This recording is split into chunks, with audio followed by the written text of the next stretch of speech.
В гимнастическом зале 25-й школы Якутска уже второй день проходят занятия старшим тренером сборной России по художественной гимнастике. В первый день было заявлено около 20 спортсменок, но половина была отсеяна. Сейчас на ковре усердно работают лишь 10 девочек. Юные спортсменки уже несколько часов занимаются с олимпийской чемпионкой под ее чутким руководством. До этого у них прошла разминка, а сейчас они делают акробатические элементы. Здесь важна скорость, потому что в работе с предметами важна каждая доля секунды.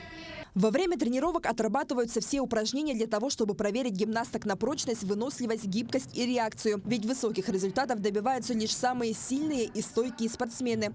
Но для этого прежде всего необходим боевой настрой и любовь к этому виду спорта. Нарьяна Петрова начала ходить на занятия с 6 лет. Рассказывает, что сама уговаривала маму записаться в клуб. Сейчас она в числе претенденток на включение в сборную республики. Я очень рада, что я занимаюсь этим видом спорта. Художественная гимнастика именно грации и работа с предметом. Я хочу сюда отобраться на Москву и заниматься там для подготовки к Дети Азии.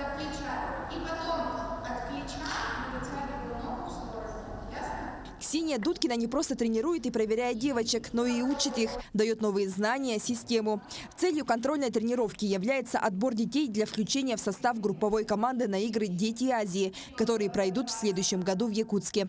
Девочки как у нас, средние, но не ниже. Неплохо работает, есть желание, есть стремление. Смотрим пока, кто как выдержит, как реагирует, как слышит.